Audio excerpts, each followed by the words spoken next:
involving more than 3,500 personnel, principally Australian and Filipino personnel, but also including US and Canadian forces. There are about 1,600 Australian personnel who will be participating in this. HMAS Brisbane, one of our air warfare destroyers, will be present in this exercise. There will be infantry components as well as Air Force components. We will have F-18s, Growlers, P-8 aircraft.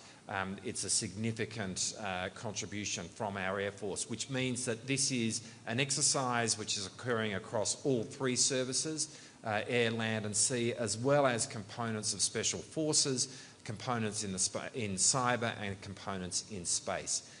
The point of all of that is that it is an increasingly complex exercise, more complex than the first iteration of exercise Alon 2 years ago. And that's really what we are seeking to achieve in exercise Alon this year. And the complexity of the exercise reflects the depth of our relationship, and it reflects the growing trust between us. Today we have, as you've just seen, also signed a statement of intent to pursue a defence cooperation agreement that we will seek to sign this time next year.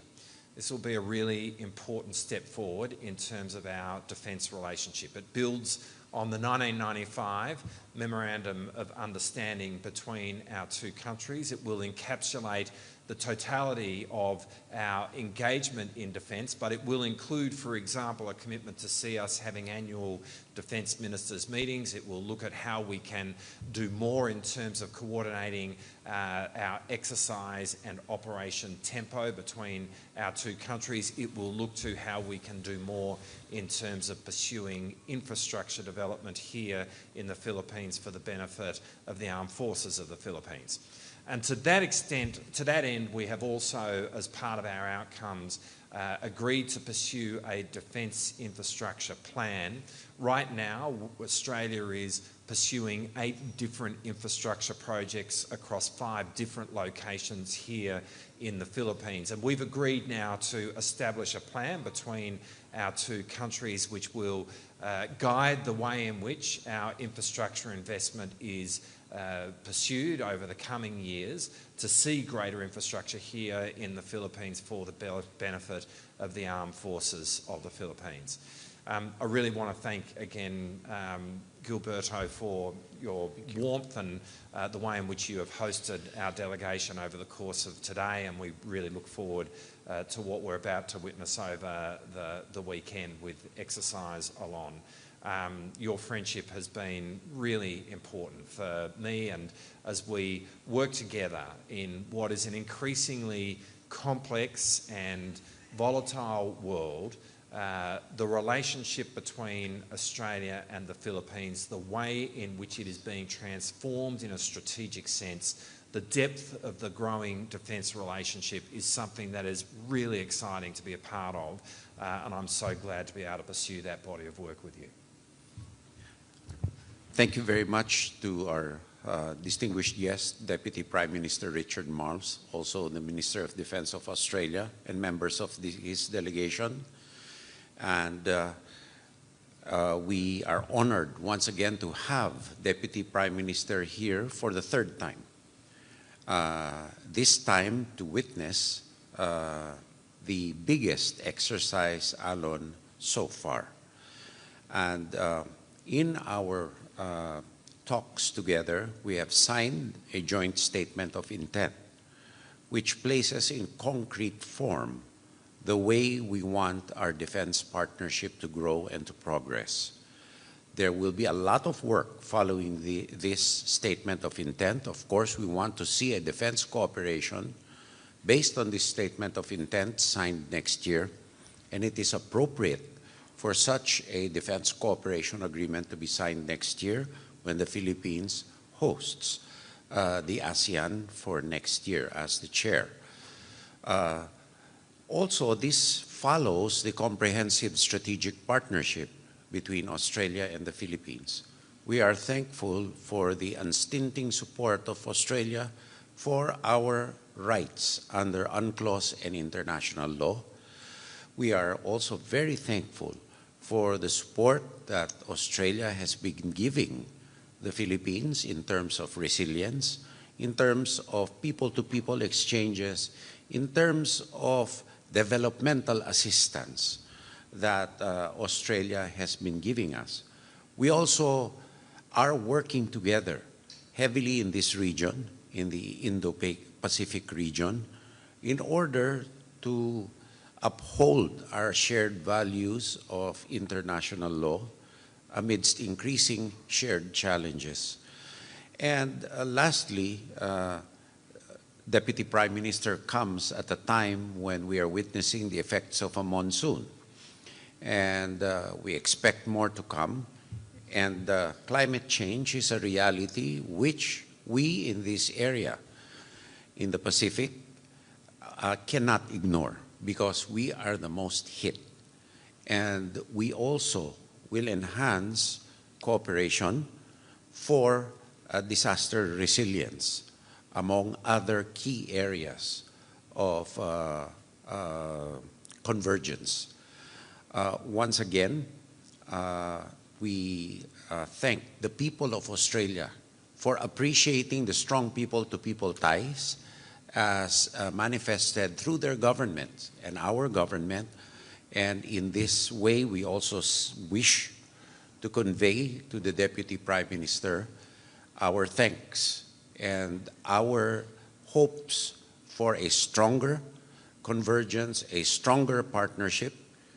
And we wish not only to be upholders of norms, but enforcers of right conduct and the appropriate way of conducting international relations between countries in the Indo-Pacific and in other areas where our common and shared values may permeate. So thank you very much, DPM Marles, Richard, for your visit.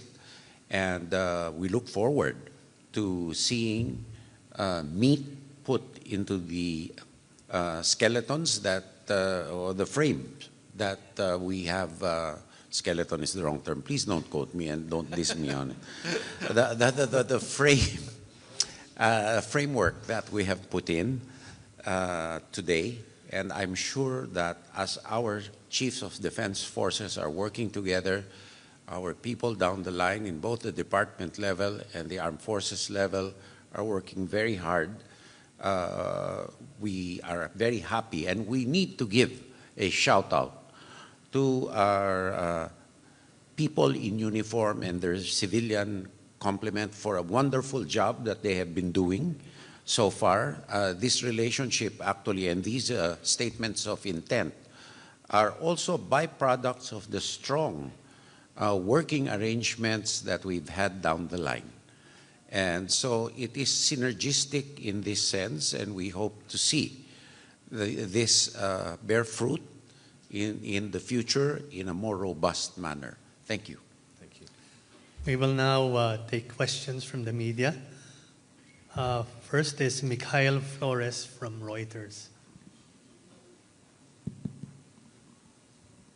Hi, good afternoon to both Deputy PM Marles and Secretary Teodoro. Right here. SND. Here. Okay. Shortly before your meeting today, the Philippine Armed Forces last night reported with concern a swarm of Chinese Coast Guard and other vessels around or near Sierra Madre in Ayungin Shoal.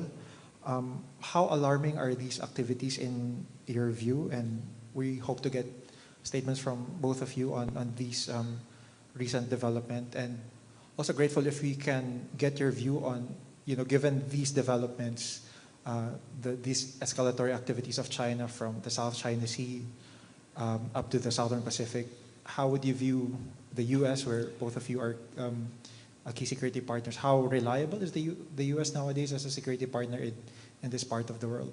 Thank you. Well, first, the activities of China in any area, whether in the Sierra Madre or any area under their nebulous claims, are a matter not only of concern but of condemnation. because these are in gross violations of international law. And actually, it is a product of a false narrative. I've even seen some social media posts saying that they are the progenitors of certain areas in the Philippines. So their disinformation is as disgusting as their activities. And we need to stand up to this. And secondly, what was the other question? What was your follow-up question on the? On the reliability of the U.S. as a trading partner, and particularly in the context of, I understand your first meeting between the two of you was in November 2024, and President Trump was just elected and hasn't assumed office yet. So we're wondering if we can take stock of. Well, insofar as the Philippines is concerned, based on our recent visit to Washington, and based on the working arrangements on the Squad, the trilateral, the bilateral basis, as you've seen in Balikatan, the security relationship is very strong. What we cannot control are the unilateral activities of China. Hence, the need for deterring China and giving the strong message that their activities will not be tolerated by the international community and not only us, because these are in gross violations of international law. And no matter how they answer, the fact is they are answering for the benefit of their own people and not the world, because the world cannot be presumed to be unthinking so as to accept hook, line, and sinker what they are saying. Perhaps to start where Gilberto finished, America is absolutely a reliable partner, and we, as we've been talking today about the work that we are doing bilaterally, we instinctively are talking also about how we combine that work with the cooperation that we both have with the United States. And the United States plays a profoundly important role around the world, obviously, but in this region. And the United States is a reliable partner. And from an Australian point of view, our alliance with the United States is as significant today as it has ever been. I'd want to say in response to the first part of your question, what underpins the cooperation between Australia and the Philippines is that we are both countries which are deeply invested in the rules-based order. And we are both countries which seek to work to uphold that order. And we both acknowledge and are experiencing the pressure that the rules-based order is being placed under here in the Indo-Pacific. Now, we work really closely with the Philippines in terms of asserting the rules-based order in the South China Sea and the West Philippine Sea. And that's really important for us to jointly do. We understand that in that work, there will be an interaction between defence forces. What we expect in that moment is that those interactions are done in a safe and in a professional manner. And we do have concerns about those standards not having been met in this instance. Up next, we have Brian Castillo of TV5 Network. So, good afternoon, Secretary DPM. My question is, what role does the Australia-Philippines alliance play in terms of countering or deterring aggressions in the West Philippine Sea? Well, in a sense, it's the answer I just gave. Like the work that we do together as two countries which seek to assert the rules-based order is fundamentally important in seeing that the UN Convention on the Law of the Sea applies around the world in the South China Sea and the West Philippine Sea. And we are both countries which are utterly dedicated to that, and we understand the pressure that the rules-based order is under in this neck of the woods. But I think I'd want to make this point as well. We as countries of our size, we are invested in the rules-based order because it's what gives us agency. I mean, we are given agency when international disputes are determined by reference to international law and by reference to a set of rules, and when those disputes are determined through negotiation. The alternative is living in a world where disputes are determined by power and might. And that can't be the way in which we move forward as a world in 2025. And that's why we are, as two countries, deeply committed to the rules-based order and to our joint cooperation in asserting that everywhere around the world, but in the West Philippine Sea. I just need to add a small thing, that we are countries invested in the rules-based order, and we really need international law to have some parity so that might does not mean right. And we are also used to negotiating in good faith and not with insincerity. And as I've said, much as China professes to want dialogue and negotiation, there is a deficit of trust that they need to overcome.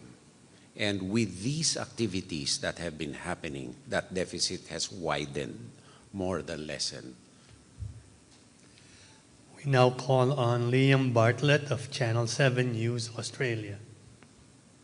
Gentlemen, thank you. Minister Marles, you're a hard man to track down. I've had to come all the way to the Philippines to ask you a question about accountability. But I'll give it a go. When will you finally admit that the Australian Defence Force is woefully under-equipped thanks to your current budgetary spend? Well, thank you for the question, and really happy to answer that question anywhere, including very much in Australia. And of course, I've answered questions of that kind frequently in Australia. But obviously, but nothing's changed. But I completely reject the assertion of the question.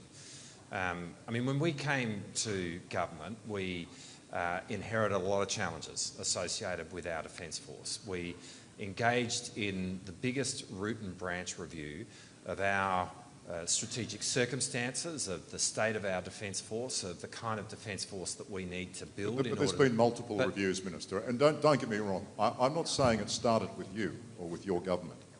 I think it's fair to say it's been through successive governments. But what are you doing now today to make it better and fix it? Because this is all very nice. This is fantastic shop window, but you don't want to be known as Minister for Showbags. There's got to be substance to it. Well, really happy to answer the question if you'll allow me to answer it. And, you know, there is significant steps that we have taken, and if I can complete what I just said, you know, when we went through the Defence Strategic Review, we worked out what sort of Defence Force we need to build in order to meet the strategic challenge that we face. Now, what that has resulted in is two things, to answer your question. One is an unprecedented level of reprioritisation of the existing defence spend, so that we are focused upon building a Defence Force which has the capacity to project. And the second thing that it's done is seen the biggest peacetime increase in defence spending in Australian history. Now, that's the fact. I get that. That's voodoo mathematics. It's not voodoo. Well, you're not taking into account inflation or the rising cost of weaponry or the Australian dollar's performance against the greenback. All of those things have eaten into that budget. All of them are more expensive. Well, obviously, if you want to make a speech, you can do that. But the fact of the matter is, when you actually look at what we have done, we have taken into account all of the factors that you have just described, and it has given rise, even with all of that, to the single biggest peacetime increase in defence spending in Australia's history. Now, you know, that might fit whatever narrative you're trying to put to air, but that is in fact but there's no narrative. There's no narrative. May I, Liam, excuse me, let's give the floor to others also to ask questions. That is in fact what has occurred. And the result of that is that we are seeing a surface combatant in terms of our fleet being brought into service 5 years quicker than what we inherited when we came to office.